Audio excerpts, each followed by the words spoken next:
कर्पण्यदोषोपगतस्वभावगमृच्छामि तं धर्मसमूढचेतः यश्रेयस्या निश्चितं ब्रूहि तन्मे शिष्यस्तेऽहं चादिमां तां प्रपन्नम्।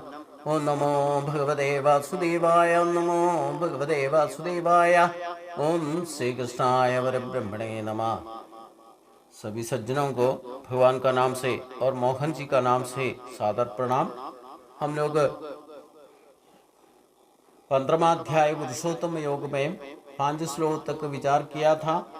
आगे भगवान कहते हैं, न तद्भासेतो सूर्यो न शशांको न पावक यद्गत्वा न निवर्तन्ते तत्धाम परमं पदम् परमं मम। यही परम पद का नाम से जो पिछले श्लोक में बताया था, पदम अव्ययम तत् निर्माणमोखाद यथसंकदोषाध्यात्म नित्या विनिवर्त कामक द्वंद्वैर्विमुक्ता सुख दुख संजय गच्छन्ति मूढ़ा पदम अव्ययम तत्। उसी पद परम पद कहा जाता है, वो नाश रहित है, वो परम पद। उसी को पाने के लिए सूर्य और चंद्रन अग्नि ये शक्ति को भी प्रकाशित करता है, लेकिन यही शक्ति का वजह से ही सूर्य को और चंद्रमा को और अग्नि को प्रकाशित हो सकता है। लेकिन उसी सूर्य को और चंद्र को देखने के लिए दूसरा कोई प्रकाश का जरूरत नहीं है। जिस परम पद कहने वाला ब्रह्म शक्ति का प्रकाश का शक्ति का वजह से ही सूर्य चंद्र और अग्नि प्रकाशित होता है, उसी तीनों शक्ति को हम देखने के लिए दूसरा कोई प्रकाश का जरूरत नहीं है। मतलब सूर्य को देखने के लिए हम टॉर्च लेकर के जाने का जरूरत नहीं है, क्योंकि वो भगवान का शक्ति का स्वरूप ही है, वो स्वयं प्रकाशित है। उसी को प्रकाशित करने के लिए और कुछ का जरूरत नहीं है। उसी शक्ति में अगर हम जाकर विलय हो गया तो यही एक उत्तम स्थान माना जाता है, यही परम पद कहा जाता है। जिस स्रोत का वजह से इस प्रपंच का सृष्टि होता है, सूर्य चंद्र अग्नि को प्रकाशित करते हैं, उसी शक्ति में जो विलय होने पर उसी प्राप्य स्थान को ही उत्तम स्थान कहा जाता है। एक मनुष्य जन्म का, ये पवित्र जन्म का लक्ष्य मात्र है, यही उत्तम स्थान में हम पहुंचना चाहिए। उसके लिए क्या करना चाहिए? हम जीवन मुक्त भाव जीते ही हासिल करना चाहिए। अर्घदा सभी को है, मनुष्य जन्म में जो भी आया है सभी को स्त्री पुरुष होने दो, ब्राह्मण क्षत्रिय वैश्य शूद्र जो भी मनुष्य जन्म में आया है उसी को विशेष बुद्धि का द्वारा भगवान के पहुँचने का हर एक पल पल में अर्घदा है। लेकिन अर्घदा कभी योग्यता ना की है, योग्यता हम हासिल करना है। जो योग्य बन जाएगा इसी नाश रहित परम पद में प्राप्य हो जाएगा, उसी स्थान को उत्तम स्थान कहा जाता है। ममैवांशो जीवलोके जीवभूता सनातनः मनःषष्ठानि इंद्रियाणि प्रकृतिस्थानि करिष्यति। यही भगवान का सनातन अंश। इसी जीवलोक में एक एक जीवी का शरीर में जीवात्मा का रूप में इसी प्रकृति में स्थित है।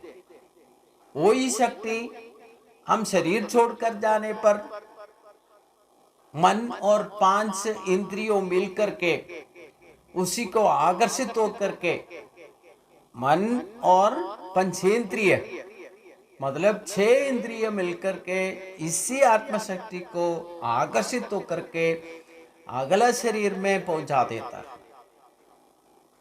इसलिए हमेशा हमारा ही शरीर में वर्तित जीवात्मा को मन और पंचेंद्रिय से बंधित है।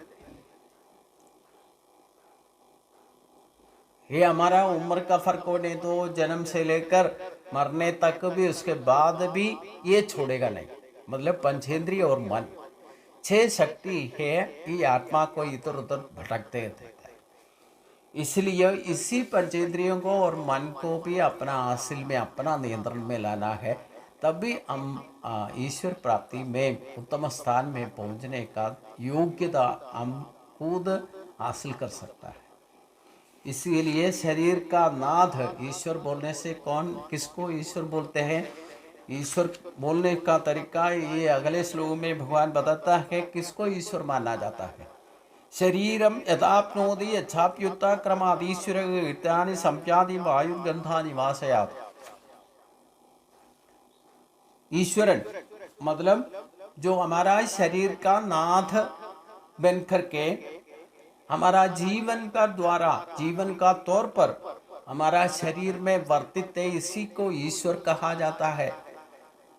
हम लोग ईश्वरन ईश्वरन बोल करके बाहर भागदौड़ करते रहता है। एक्चुअली ईश्वर कहाँ है? हमारे ही अंदर जीवात्मा बन करके हमारा शरीर का नाथ क्षेत्रज्ञ, जो शरीर शास्त्र के बारे में 13वां अध्याय में जो बताया था, उसी के अनुसार हमारा शरीर ही क्षेत्र है। क्षेत्र के अंदर जो भगवान है वही क्षेत्रज्ञ कहा जाता है, वही शरीर का नाथ कहा जाता है। इसी को ईश्वर कहा जाता है, आत्मा कहा जाता है, परमात्मा कहा जाता है। इसी शरीर को जब प्राप्ति होता है, हम शरीर को प्राप्ति करके आता तो भी ये जीवन के साथ ही आता है। अगर शरीर छोड़ करके चले जाएगा तो जैसे वायु पुष्प के द्वारा गंध को लेके जाता है, जो हवा, जो एक पुष्प का गंध, जो अच्छा गंध बुरा गंध जो कुछ भी है वो गंध हवा लेके जाता है, वैसे ही हमारा शरीर के अंदर प्राण स्वरूप में वर्तित, वायु स्वरूप में वर्तित ईश्वर शक्ति को हम शरीर मिलता है तो भी वायु स्वरूप के साथ में आकर के प्राण बन करके, शरीर का नाद बन करके, ईश्वर बन करके हमारा शरीर में जीवात्मा स्वरूप में वर्तित होता है। जब शरीर छोड़ के चला जाएगा तो ये पंचेंद्रिय और मन मिल करके इस जीवात्मा को खींच कर ले जाकर दूसरा शरीर में छोड़ देगा। जब तक संसार बंधन से मुक्त नहीं होगा तब तक ऐसे भौतिक शरीर हम प्राप्ति करते रहते हैं। अगर हम शरीर छोड़ते वक्त शरीर ईश्वर के साथ में ज्यादा आकर्षित हो गए, मन और पंचेंद्रिय ईश्वर के साथ में बंधित रखा जाता है, तो हमारा शरीर छोड़ने पर कहाँ जाएगा? परम पद में, मतलब ब्रह्म प्राप्ति में। हम ब्रह्म के बारे में, ब्रह्म भाव में वर्तित होकर के शरीर छोड़ेगा तो हम शरीर छोड़ने पर मरणानंतर हम ब्रह्म प्राप्ति का योग्य बन जाएगा। ईश्वर के साथ वही मोक्ष कहा जाता है।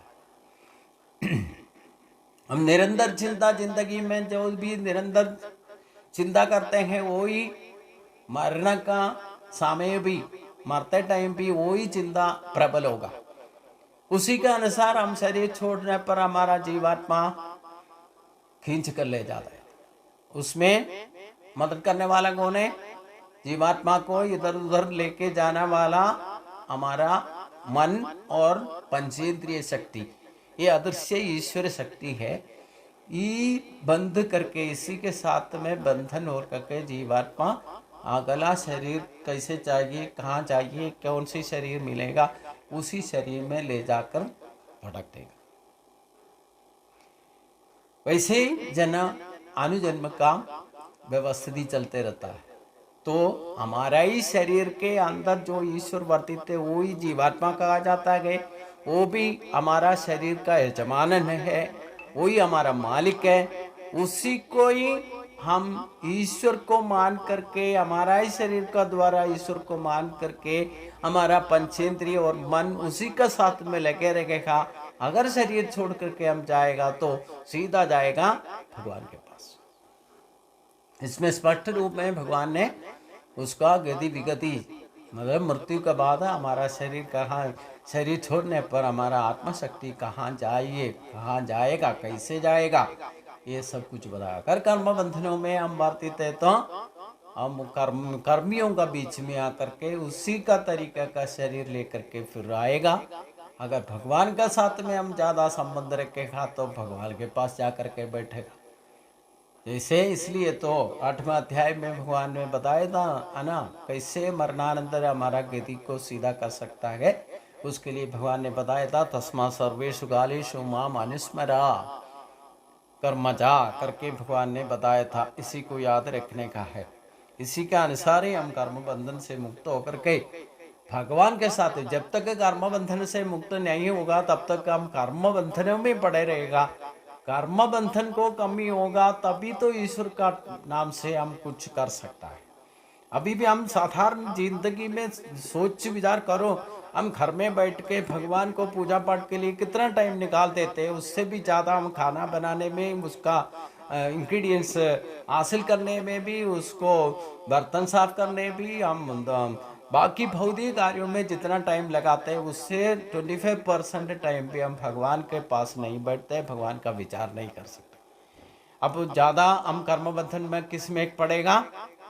भौतिक तौर पर भोग सुखों का पीछे, इंद्रिय सुखों के पीछे भागदौड़ करते रखा तो हमारा निरंतर चिंता प्रबल होगा, उसी भौतिक शक्तियों में होगा। हम मरते वक्त शरीर छोड़ने पर भी उसी बंधन में रहेगा तो हमारा शरीर दोबारा लेके आना पड़ेगा। हमारा इच्छा शक्ति किसी में बंधन में पड़ जाता है, कोई भी वस्तुओं में, कोई विषयों में बंधन हो गया तो उसी को प्राप्ति करने के लिए हम दोबारा जन्म लेके आना ही पड़ेगा। छोटी से छोटी बात होने पर भी दोबारा आना पड़ेगा। इसलिए कर्म बंधन से मुक्त होने के लिए भगवान ने जो तरीका बताया उसी को हम प्रयोग में लाना है, योगारूढ़ बनना है, सर्व कर्म बंधनों से मुक्त होना है, निर्माण मोक्षण होना है, संग दोषों से जीवन होना है। उसी के लिए आध्यात्म में नित्य में अनुष्ठान करना है, नित्य नैमित्य कर्म करना है। तभी तो हम आग्रहों से पीछे भागदौड़ करना बंद करेगा। तभी हम द्वंद्व भाव से एक भाव में हो जाएगा, एकात्मा भाव में आ जाएगा। तो हम सुख दुखों से परे हो जाएगा। सुख होने दो, दुख होने दो, आनंदमय जीवित हम नित्य में हम हासिल कर सकता है। उसके लिए श्रोत्र चक्षु स्पर्शनम च रसनम घ्राणमेव च अधिष्ठाय मनस्साय विषयान उपसेवता। ये पंचेंद्रिय शक्ति और मन का शक्ति हमारा शरीर के द्वारा ही हम अनुभव करते हैं। वही विषयों का दायरे भागदौड़ करते रहता है। इसलिए ये पंचेंद्रिय और मन को भी भगवान के ऊपर लगाने का बहुत कम वक्त हम यूज करते हैं। इसलिए जीवात्मा हमारा कान और आंख और हमारा त्वक और हमारा जीभ और मुख और मतलब नासिका, तो इसी इंद्रियों का साथ और मन के साथ में आश्रय होकर के विषयों का पीछे इसी शरीर को लेकर भागदौड़ करते रखने पर हम ईश्वर प्राप्ति का विषय में चिंतित नहीं होते।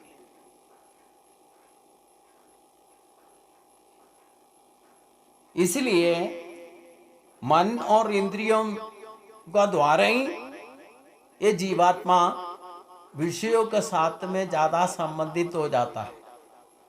यही कर्म बंधन का कारण बन जाता है। इसी का अनुभव का पीछे हम भागदौड़ करते रहता है। तो जीवात्मा को जब तक विषयों के साथ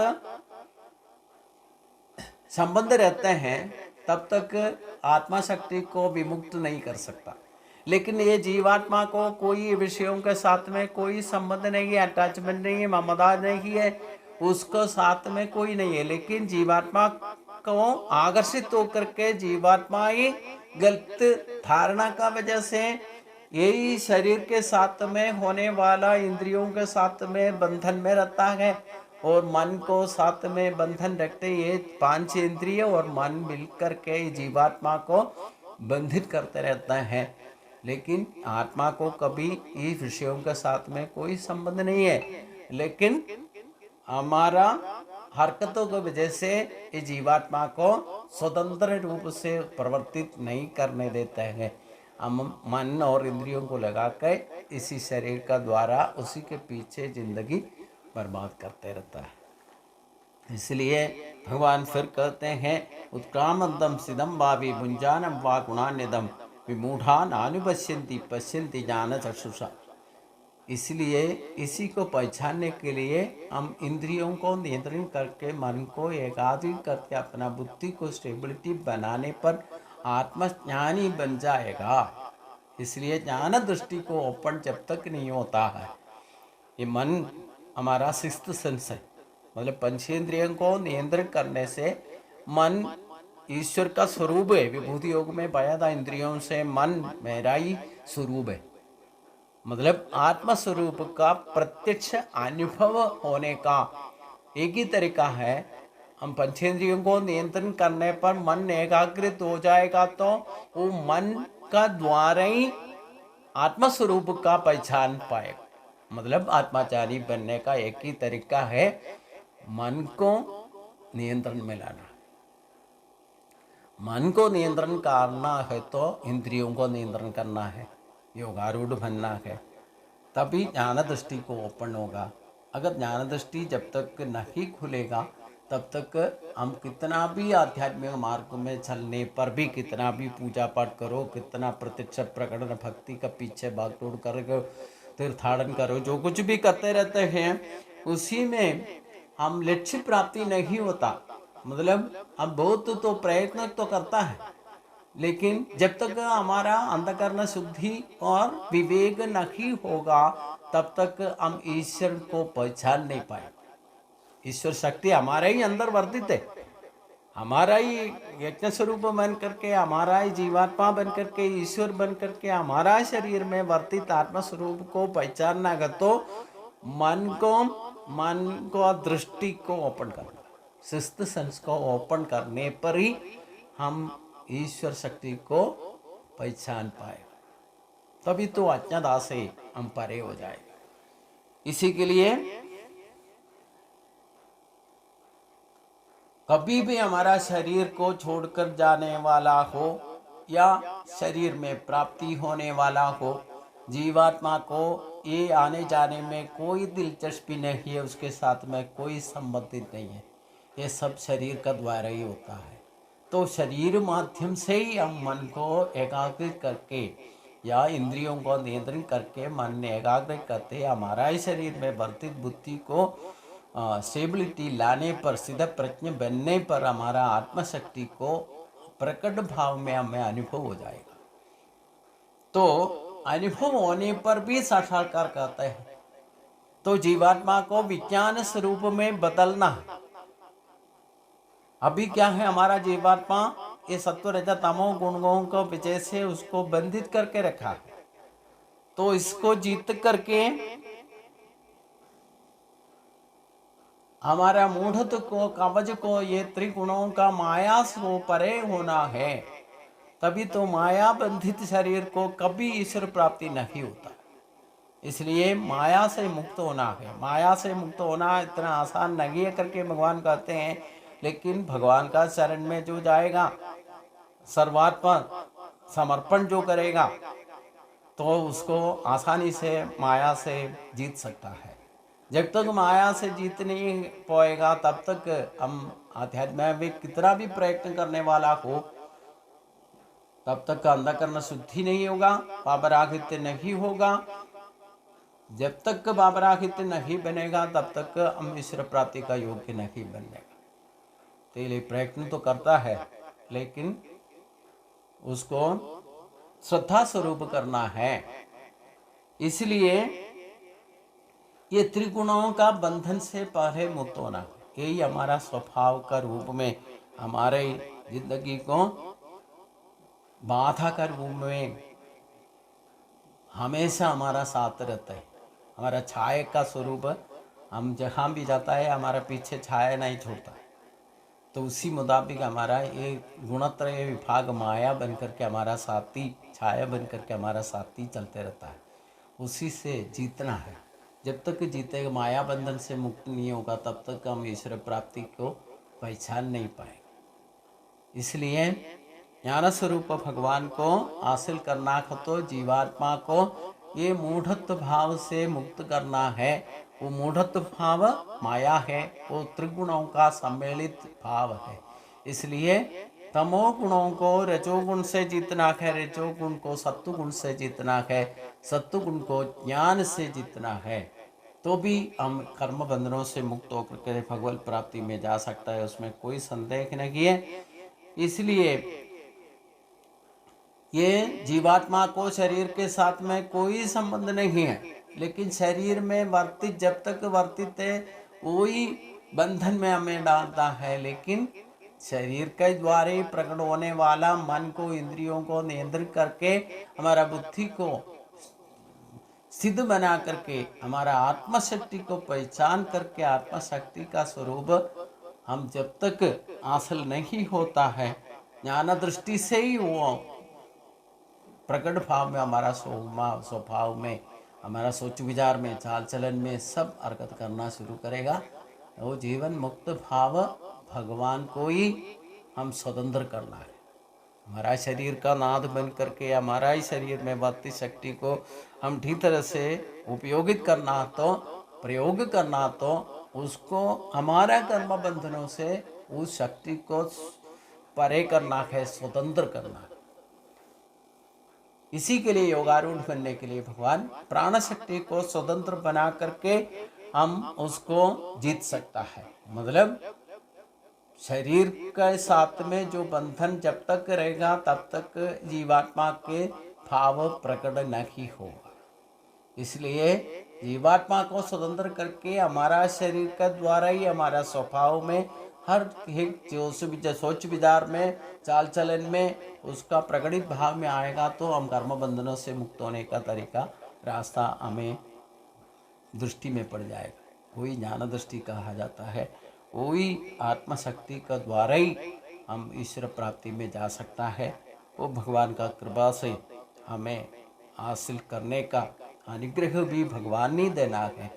आखिरी में कुछ ना भी, कितना भी मेहनत करने वाला हो, योग साधना करने वाला हो, जप तप करने वाला हो, सबका सत्संग करने वाला हो, कुछ भी हो, भगवान को प्राप्ति करने के लिए आखिरी में भगवान का कृपा ही चाहिए।